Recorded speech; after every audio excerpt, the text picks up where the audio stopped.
What's up guys, it's Tearless here. Welcome back to the Dream Grove for the very last time.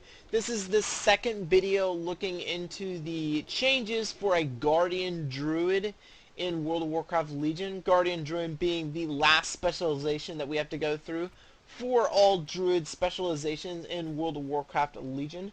Now, I did mention at the end of the last video, which focused on the changed abilities, removed abilities, and new abilities for Guardian Druid, as well as the artifact weapon, that I would show you the new ability Dream Grove, and I did not do that. So before we get into the PvE and PvP talents, which is what this ability is all about, I am going to show you Dream Walk, which I got the name a little bit wrong there, but it is Dream Walk, and it will be replacing your teleport Moonblade, and this is how you get to your class order hall.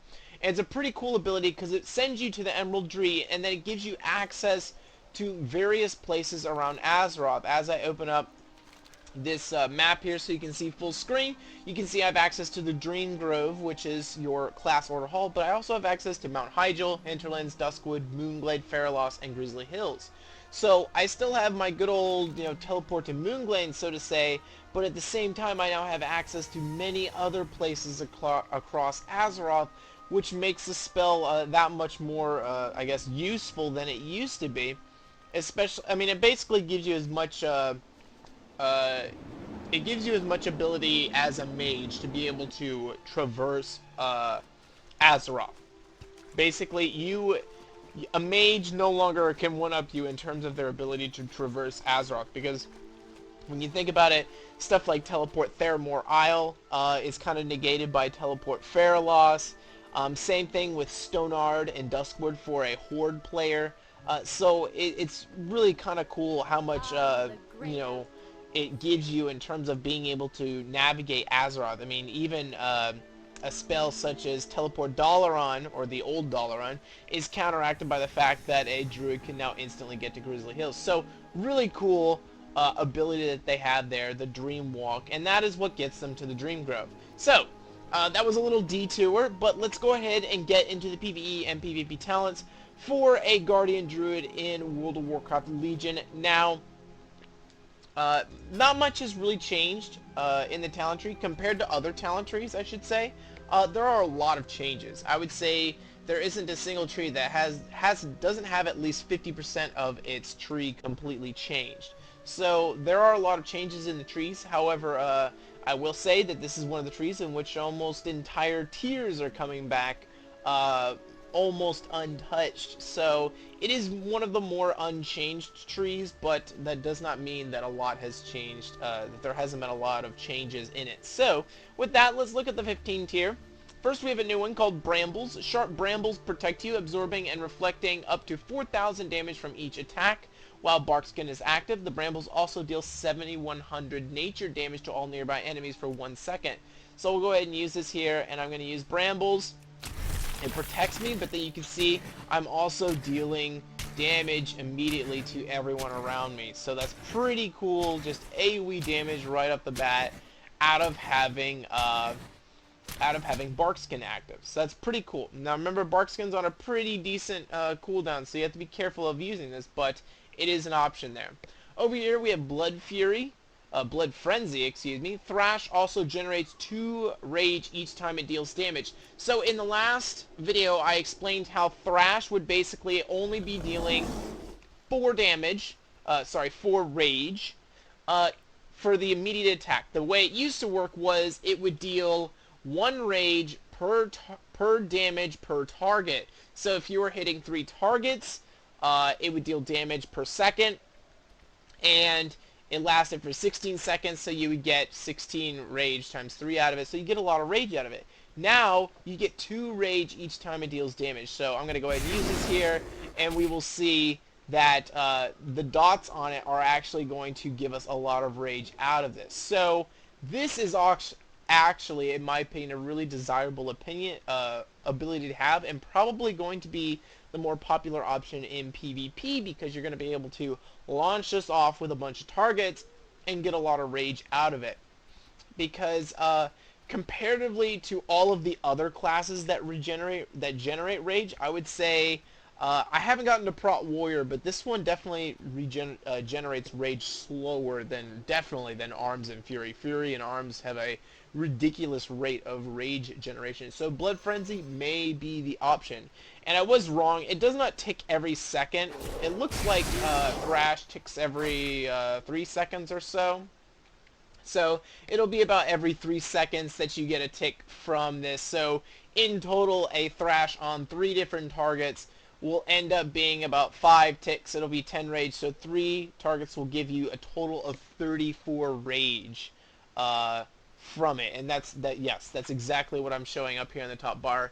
So that is what you'll be getting out of Blood Frenzy. The last option here is Bristling Fur. Now this had to be changed because as mentioned in the last video, basically they've kind of changed how you mitigate damage. You're now the big, tank with a lot of health. And so they had to change Bristling Fur a little bit. Before, you bristle your fur, reducing all damage taken by 40% for 3 seconds. The new version is really kind of different completely. You bristle your fur, causing you to generate rage based on the damage taken for 8 seconds. So this is more now of a rage generation as opposed to something that will actually be more of a defensive item. The old one was a 30-second cooldown, the new one is a 40-second cooldown, but in all essence they are different abilities. They just have the same icon and the same first 3 words of the text, I guess you could say. You bristle your fur, and then this one is bristle your fur, so a little bit of a change there, but for the most part it is a completely new ability. And it is put all the way up into the 15 tier, down from the 100 tier, so a big change there. 30 tier is one of the tiers that really has not changed much. Displacer, Beast, and Wild Charge are not any different from how they are on Alive, so do not expect any changes there. Wild Charge still is the same, I guess you could say the same length or range. I was just checking to make sure that it was the same range. It is indeed the same range. Same cooldown, same thing with Displacer Beast. The only difference here is going to be guttural roars. If I pronounced that correctly, I didn't even know that was a word. Increases the radius of your Stampeding Roar by 200%. So your original radius on Stampeding Roar is only 10 yards, so 200% would be, 30 yards, if I got that correctly. 200% increased radius on it. And the increased radius on Incapacitating Roar by 100%. Your Incapacitating Roar is at a 10 yard, so it'll be a 20 yard range on that. And the cooldown of Stampeding Roar is reduced by 50%, so it'll bring it down to a 1 minute cooldown as opposed to a 2 minute cooldown. So a lot of options there, and then it goes against Wild Charge and Displacer Beast. I would assume Wild Charge would still probably be the option of choice for a Bear Druid. It's really nice to have that charge as a Bear Druid. 45 tier is a tier that's always the most important for all Druid specs now, and it is choosing your affinity. As I mentioned in the first video, Thick Hide is basically there because it is the affinity passive for a Guardian Druid. Now, you're not going to see Guardian affinity because you're a Guardian Druid. Instead, you're going to see the affinities for the others, which are Isir's Gift, heals you for 3% of your maximum health every 5 seconds. Feline Swiftness, which is your movement, increases your movement speed by 15%. That used to be a baseline talent on the old 15 tier, which is now the 30 tier. It's where Guttural Roars is now. And then the other option as Astral Influence increases the range of all your abilities by 5 yards. Now, I'm not gonna lie, for almost every single spec that I've played in Legion for a Druid, I have preferred a different affinity. So I've actually chosen a different affinity for each one of these. And my favorite one for a Guardian Druid is actually a Restoration affinity. Because Swift Men is instant cast, you don't need Rejuvenation on yourself. You can cast Rejuve and Swift Men, it won't knock Swift Men off, so you can get some quick heals on yourself by popping out of bear form real quick, and then you can jump back into bear form and then continue to heal yourself up and so forth. So it's like getting your own self-heal, and so that's why I really like this affinity better than the others. And as I mentioned, abilities like Rejuvenation would come back in the talent tree if you chose them. They have been removed from baseline Guardian, and you can get them back in through the talent tree depending on which one of these options you choose. The Feral Affinity, you get Shred and Ferocious Bite back, which you didn't have before, but in addition you'll also get Rake and Rip, and your energy regeneration is increased by 35%. This may be a very popular option for those that like to flip in and out and deal a little bit more damage as a bear druid. Maybe in a PvE setting, you would like to do more damage. If you're the off tank or something, or you're the third tank for the reasons needing a third tank or so forth, you can choose Feral Affinity and actually put some DPS out for your raid as opposed to just sitting there in the bear form not really doing much. So that's really an option. I'm still liking the Rejuvenation and Swift Mend though that I get out of this. The Rejuvenation's back from, if you choose Restoration Infinity, you get Rejuvenation back, and then you also get Regrowth and Swift Mend, so it's really nice to have those heals there. But Feral Affinity is not something to be overlooked. And for the same reasons that I love on my Feral to have Balance Affinity, having Astral Influence to have increased range of your abilities by 5 yards is pretty potent, considering that it affects all abilities, and so that means all your melee attacks then have a greater range. If you're a PvPer, this is the only class I could see. Oh yeah, I can only see PvPers taking this. PvEers definitely will be either going Feral or Resto, depending on the situation. But Balance is good, not really for Moonkin form, because Moonkin form actually has a cooldown. I don't know why they did that, but it has a cooldown. And then you really aren't going to want to stay in that form casting spells when you could be doing stuff like actually, you know, being in Guardian form would be much more potent and actually useful to it. The only reason I like it in Feral Affinity is because having an extra 5 yards on your range is really strong as Feral in PvP, whereas in Guardian it's not so big of a deal because you're not necessarily supposed to be like top of the line damage dealer. You're supposed to be more of a flag carrier, but you can dish out a lot of damage at the same time. So it's going to be up to you to decide which affinity that you like the best. I personally, as a Guardian Druid, like Restoration Affinity. As Feral, I like Balance Affinity. As a Restoration Druid, I believe the choice that I chose was Feral Affinity, because having the extra movement speed, I can get around quicker with my Hots healing at all the time, and so I can escape better. And then I think as a Balance Druid, I took Guardian Affinity. So I have taken different affinities on each one of the different specs, so it's kind of cool that you have that option out there to kind of pick and choose what you want to do. In the 60 tier, this also has generally not changed at all. They've taken Mighty Bash from the 75 tier, which is you've already gotten Incapacitating Roar baseline. Ursol's Vortex is basically a PvE talent, or PvP, for Restoration Druids only, or maybe baseline for Restoration Druids only. I just know that it's Restoration only. So basically, Mighty Bash was the only thing left on that tier, and they took out Fairy Fire. So Fairy Swarms out, and they just added it in this tier. So Mass Entanglement works the same, Typhoon works the same, I believe the same cooldowns for them. So everything is still the same on those two, and then Mighty Bash comes in the same. It still functions the same. 50-second cooldown, 5-second stun, usable in all forms. So 60 tier, not much has changed at all. 75 tier, used to be the 60 tier. A lot has not changed here. Now, Force of Nature has become a balance-only ability, so that has been taken out. But Soul of the Forest remains, and it remains in the same way that it is on live, and so is Incarnation Guardian of Ursoc. It's called Son of Ursoc on live. It's called Guardian of Ursoc here. The only change is that Mangle can now hit up to 3 targets. That was not a part of the old Incarnation. I think it might have been an old Incarnation type form for Feral Druids at one point, maybe back in Mists of Pandaria, because I do remember there being a big buff in which your Mangle would hit up to 3 targets. That was, of course, before Mangle was taken away from Feral Druids. So that may be, it's coming back now in this Incarnation Guardian of Ursoc, but otherwise the rest of the spell is the same, 3-minute cooldown.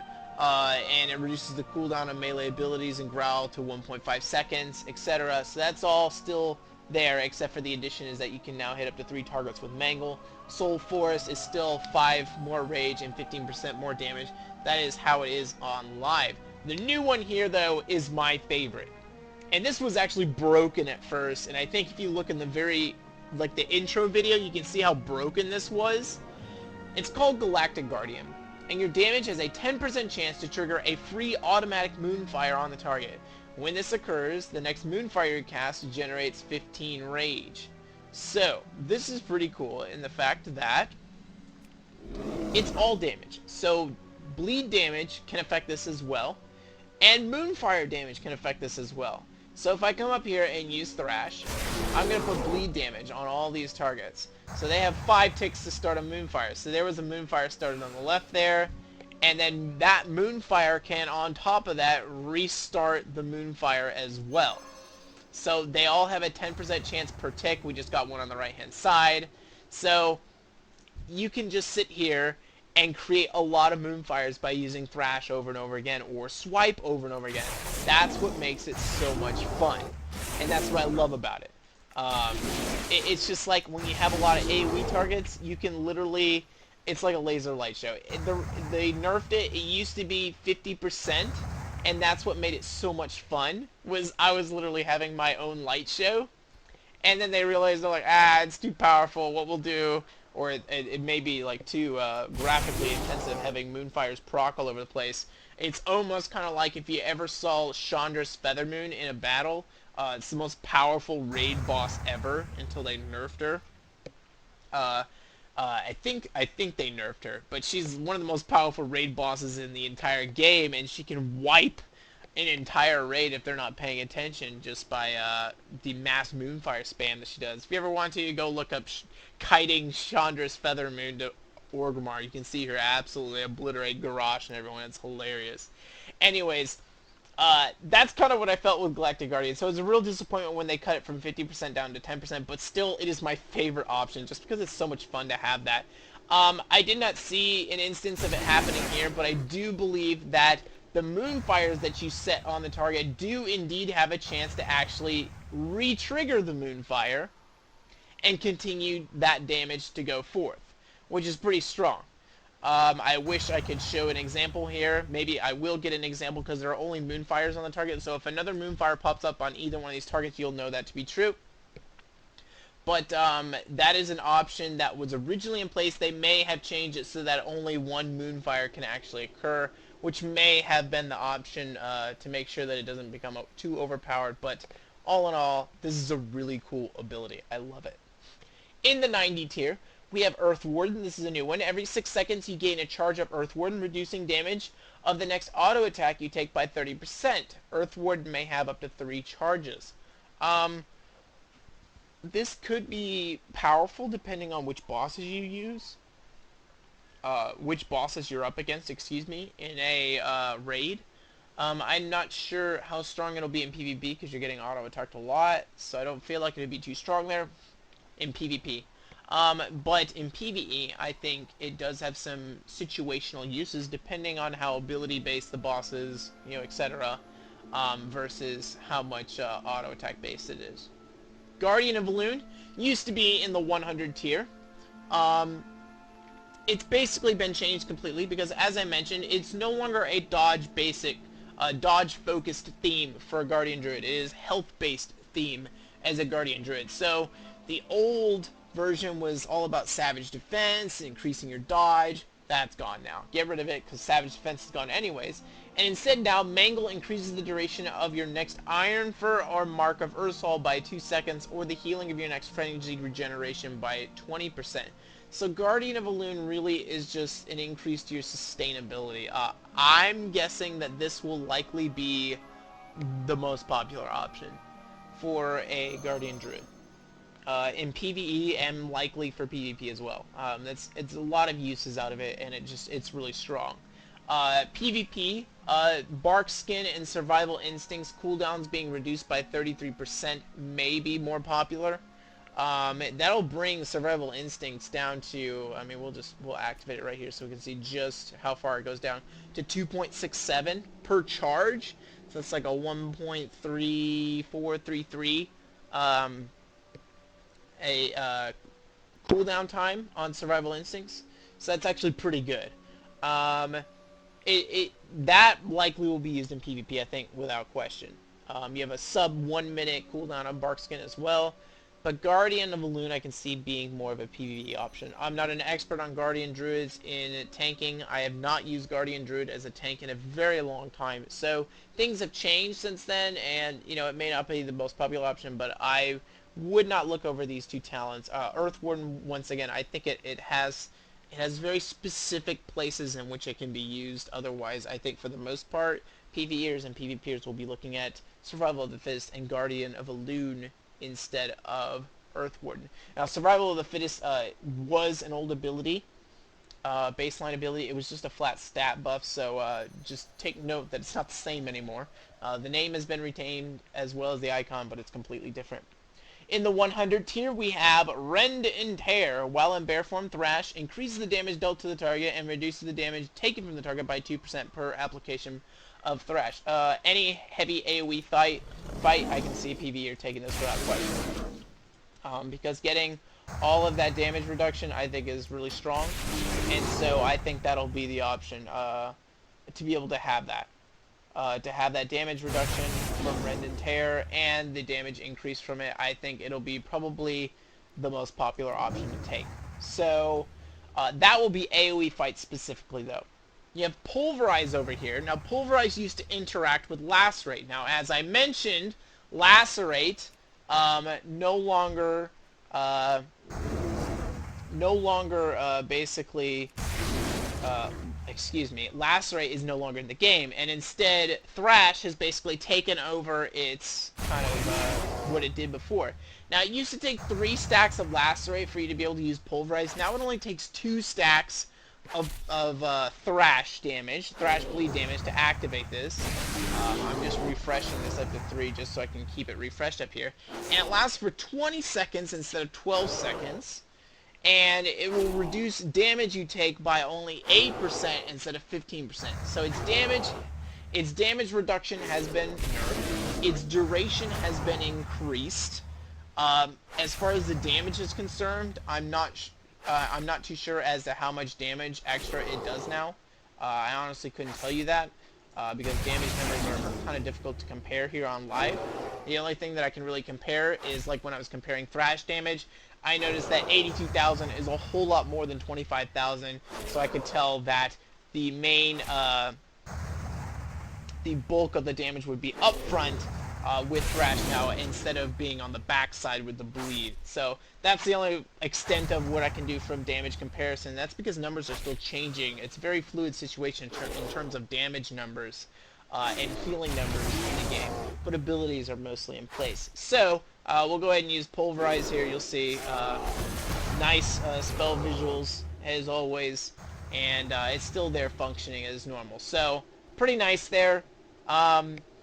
It's nice that it only consumes 2 of the stacks of the Thrash on the target instead of all 3, so you can still keep the Thrash at least on the target, 1 stack of Thrash on the target, and then you can build up from there again. So that is an option that is open to you. So with that being said, let's change to Lunar Beam, which is a brand new one. Summons a beam of lunar light at your location, dealing a 239,000 arcane damage and healing you for 514,000 over 8 seconds. This is really powerful. 514,000 is about a fifth of your health. It's really strong. Let's just put it at that. So I'm going to go ahead and use Lunar Beam now. You can see right here, I've got this really cool, just kind of large area of effect beam, and I'm healing for a ton. 64,000 per tick, and I'm dealing damage at the same time. It's a very long cooldown. It's something that I probably would expect to see.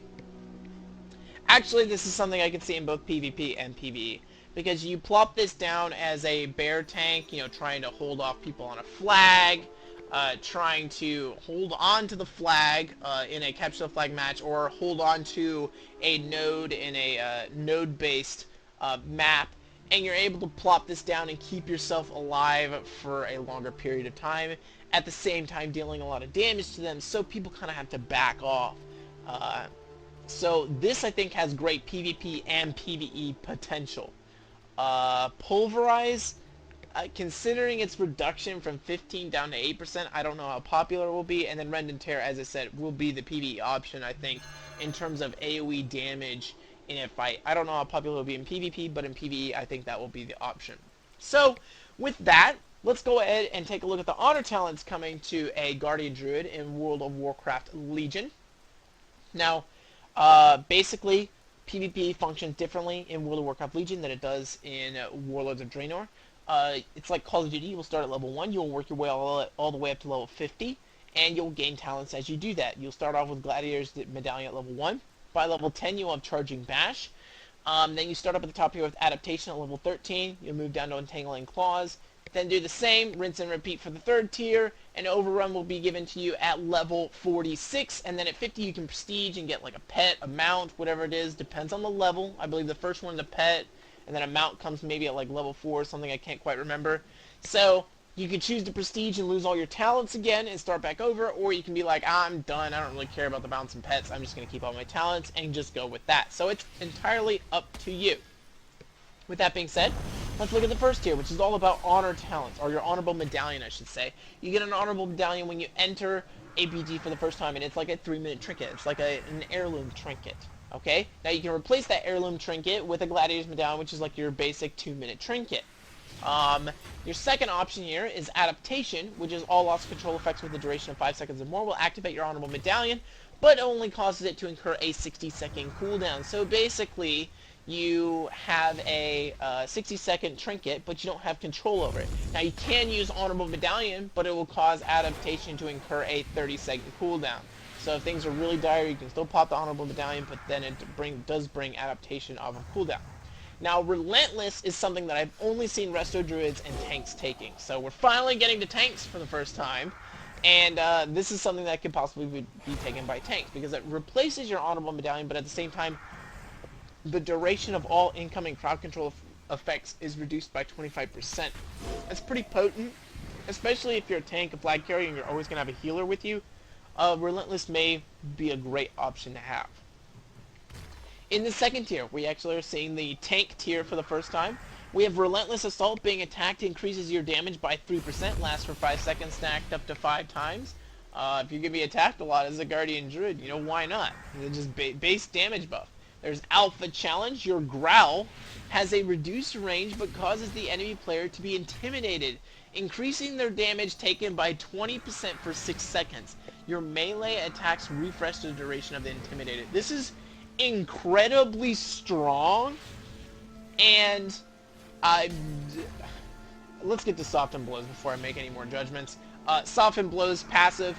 Any non-periodic attack that deals damage less than 10% of your maximum health is reduced by 20%. So this basically just gives you a lot of sustain.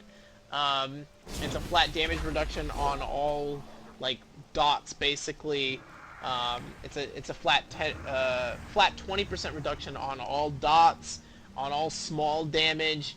The only thing that will not mitigate this is going to be non-periodic damage. So anything that like your basic Fireball and your Shadow Bolt isn't going to do much, but maybe Chaos Bolt, Pyro Blast, definitely Glacial Spike off of a Frost Mage will not be able to mitigate this damage, but it will be able to mitigate a lot of other abilities. So there's a lot of damage reduction here, but this in a team setting is too strong.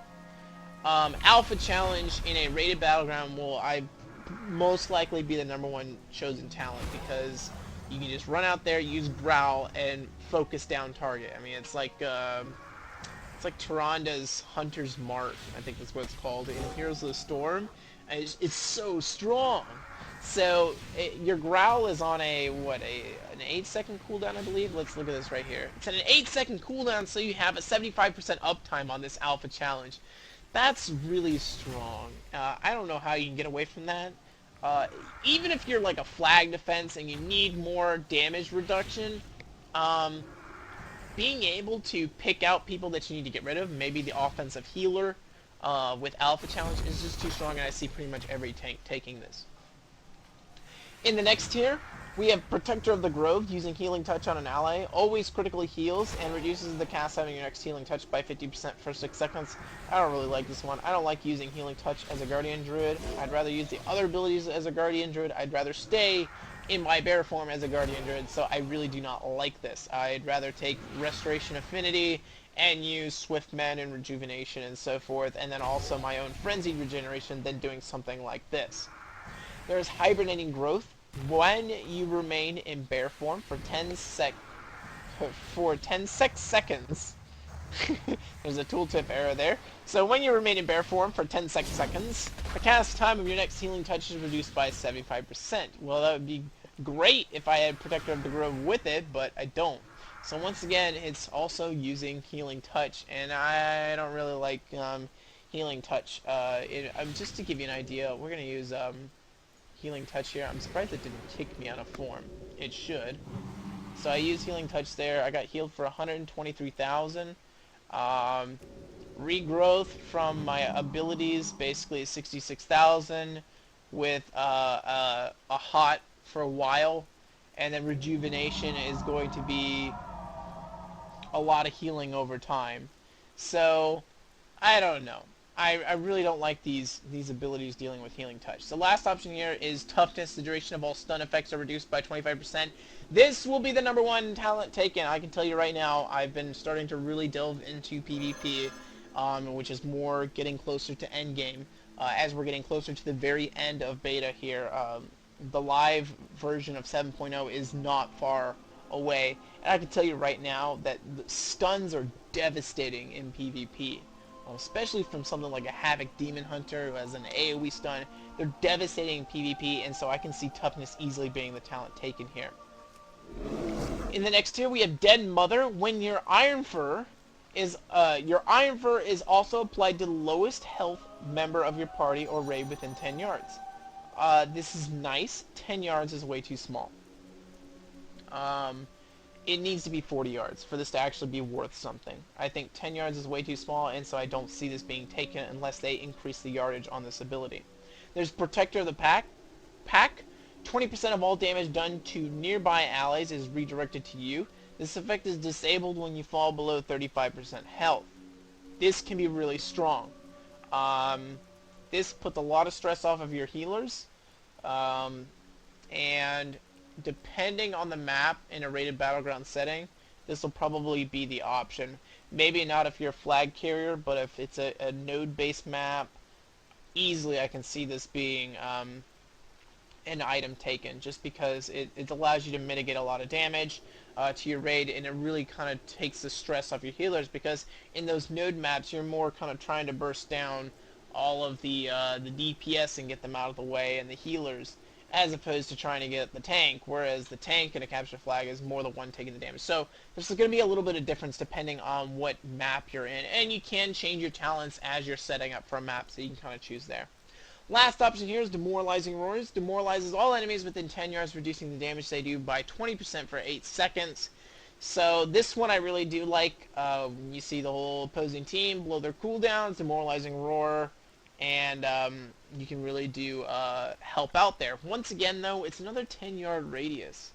I really don't like this small radius. I feel like it needs to be something like...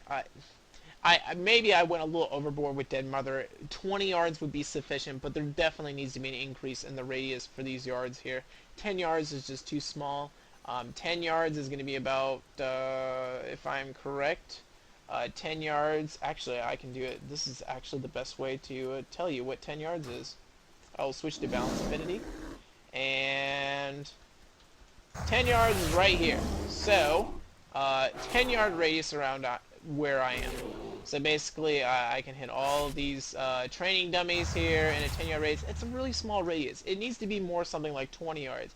And 20 yards would be something like this. So 20 yards, I would hit the training dummies in the back, I would hit the training dummies behind me, I would hit the training dummies in front of me, and I think that would be more acceptable in terms of range.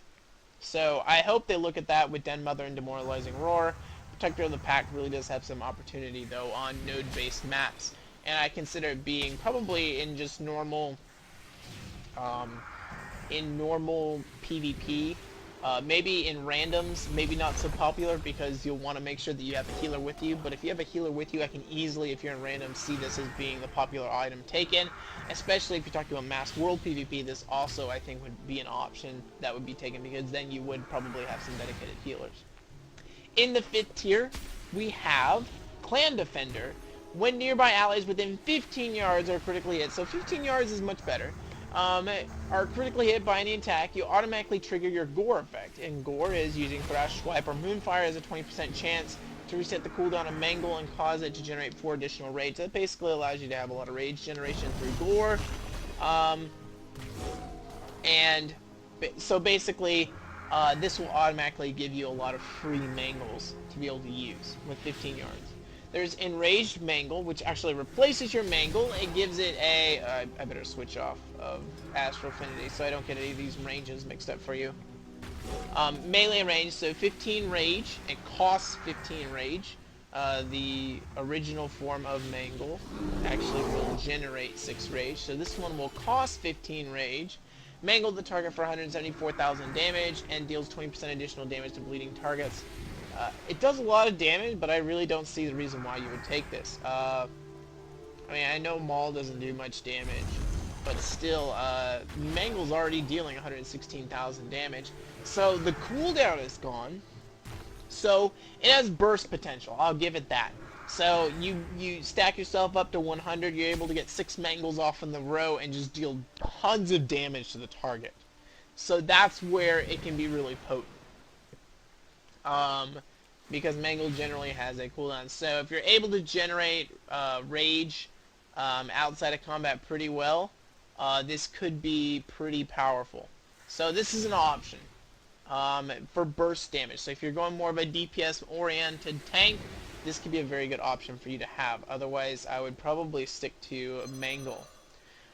Your other option here is Sharpened Claws while in bear form. Thrash deals 100% more initial damage now, but now costs 15 rage. So 15, before it didn't cost anything. So now it will do 100% more initial damage, but cost 15 rage. There's no reason for you to take Enraged Mangle.